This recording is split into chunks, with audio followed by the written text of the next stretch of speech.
Hi everyone आपको next YouTube channel पुणी एक नुआ वीडियो स्वागत। तो देखो एबे किसी गुड़े जॉब बाहरी जोटा कि लास्ट डेट एबे हो गलानी तो से विषय एठारे आज हम डिस्कसन करबा। तो ये हूँ आपनकर ओडिशा स्टाफ सिलेक्शन कमिशन तरफ जोटा कि आपनकर सीजीएल रो एग्जामिनेशन पाई जॉब बाहरी थिला जोटा कि ओडिशा स्टाफ सिलेक्शन कमिशन तरफ स्टार्टिंग डेट थिला 14/10 ठारू आपनकर 11 नवेम्बर मध्य ठीक अच्छे 14 अक्टोबर ठारू 11 नवेम्बर एवं लास्ट डेट हूँ आपण मैंने देखी नियंतु एठारे आपनकर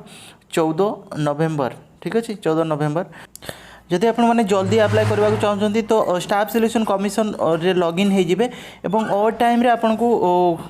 साइन इन हबार अच्छी जो टाइम रे कि आपनकर एक्टिव नथिबे बहुत गुड़ा पिला जो टाइम रे एक्टिव नथिबे जेमति कि आपनकर सकाळ हेगला सकाळ 5 टारू एवं संध्या टाइम रे राति 11टा परे जदि आपण माने सेथरे अप्लाई करछंती तो आपनकर बहुत जल्दी आपनकर अप्लाई हेबो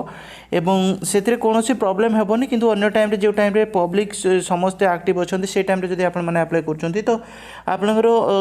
बहुत गुड़े प्रॉब्लम फेस करिया को आपनको पड़िबो होय तो लॉग आउट हो जाय पारे बारंबार जो तरह के आपण माने प्रॉब्लम रो फेस करिवे। तो एथरे पोस्ट जदि आपण माने देखिबे पोस्ट आपनकर 500 पाखापाखि पोस्ट अच्छी 495 पोस्ट अच्छी तो यह बढ़ी कि 500 केते हेछि ठीक अछि। तो अप्लाई करिथांतो ए पोस्ट आगो को बढ़िबो तो से अनुसार आपण माने अप्लाई करि देई थांतो आज ठारू ठीक अछि। एठारे आ गुटे कथा कहि रखुछि जो द्वारा कि आपण मानकर अप्लाई करिवार सहज होबो जदि आपण पूर्वरु अप्लाई करिसंती ठीक अछि। जदि पूर्वरु अप्लाई करिसंती तो आपनकर सब ऑलरेडी सेव हेकि थिबो स्टाफ सिलेक्शन कमिशन तरफ आपण माने लॉगिन हे जिवे लॉगिन होला पर आपनकर बा गुटे ऑप्शन थिबो री रजिस्ट्रेशन सेठारे आपण रजिस्ट्रेशन करिकि आपण माने अप्लाई करि परिबे जो द्वारा कि सहज होबो 5 रु 10 मिनिट भितरे आपण माने अप्लाई करि परिबे ठीक अछि। या पर हम डिस्कशन करबा नेक्स्ट पोस्ट विषय नेक्स्ट पोस्ट कोन ना आपनकर हाई कोर्ट एएसओ बाहरथिला तो आपण माने जानिथिबे ओडिशा हाई कोर्ट तरफ आपनकर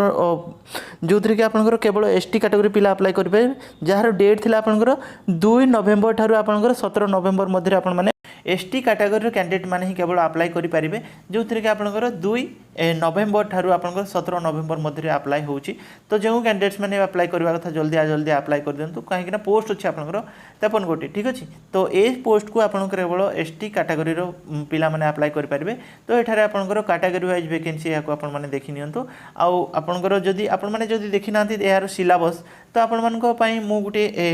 वीडियो बने देछि से वीडियो रे मध्ये आपण माने देखि पारिबे ठीक अछि। डिटेल रे सेठारे मु डिस्कशन कर देछि सिलेबस पई अलगा बनैछि एवं एडवर्टाइजमेंट पई मध्ये अलगा वीडियो मु आपनको बने देछि जोटा कि आपनकर ऊपर आई बटन रे आपण देखि पारिबे ठीक अछि। Odisha subordinate staff selection commission तरफ आ गोटे आपनकर फॉर्म पड़छि जोटा कि कंबाइनली आपनकर एग्जाम हबो जो थरे कि आपनकर लाइफ स्टॉक इंस्पेक्टर फॉरेस्टर एवं फॉरेस्ट गार्ड पे आपनकर फॉर्म अप्लाई चली जार कि आपनकर स्टार्टिंग डेट होछि आपनकर 26 अक्टोबर ठारू आपनकर स्टार्ट हे गलानी एवं 20 नवेम्बर मध्य आपण माने रजिस्ट्रेशन करेंगे एवं लास्ट डेट होछि आपनकर फॉर्म अप्लाई करिवार 25 नवेम्बर ठीक अछि। तो यार मध्य फॉर्म आपनकर अप्लाई चली जो कैंडिडेट्स माने भी अप्लाई करबा को चाहउछंती जेमति कि मु आपनको जणैली ऑड टाइम रे आपण माने अप्लाई करंतु काहे कि ना साइड बहुत प्रॉब्लम देखौछि आपण माने फसी जिवे जदी आपण माने जोटा कि टाइम 8 टारू आपनकर मन करा जाओ राति 10टा पर्यंत से भीतर जदी आपण माने अप्लाई करछंती तो हले आपण को बहुत प्रॉब्लम फेस करिया को पड़िबो। आ जदी आपण माने अन्य टाइम रे ता छोडा अन्य टाइम रे जदी आपण माने अप्लाई करिवे तो आपनकर बहुत पिला होय तो लॉगिन हो न थांती किबा एक्टिव न थांती जो द्वारा कि आपनकर साइट टिके फ्री रहइबो जो द्वारा कि आपण माने अप्लाई करि परिबे आराम से ठीक अछि।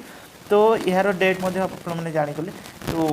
ये थिला गोटे छोटिया इनफॉरमेशन जोटा कि आपनकर समस्तनको पाई गोटे नॉलेजेबल वीडियो जदी आपण माने अप्लाई करि नांती जल्दी अप्लाई कर दियंतु एवं आपनकर सांग साथी मानको मध्ये फॉरवर्ड कर दियंतु वीडियो को जो द्वारा कि जदी से माने अप्लाई करि नथिबे तो ए वीडियो को देखला परे से माने अप्लाई होय तो अप्लाई करि पारंती किबा तांको फोन करि मध्ये कहि देई पारिबे ठीक अछि। तो ये थिला गोटे छोटिया इनफॉरमेशन वीडियो पसंद आसले लाइक करिवे शेयर करिवे एवं सब्सक्राइब करिकि बेल आइकन को प्रेस कर देबे एही बडी वीडियो आगो को मध्ये नोटिफिकेशन पाइबा पई। पुन देखाबो नेक्स्ट वीडियो से तबले पर्यंत विदाय देंतु जय हिंद बाय बाय।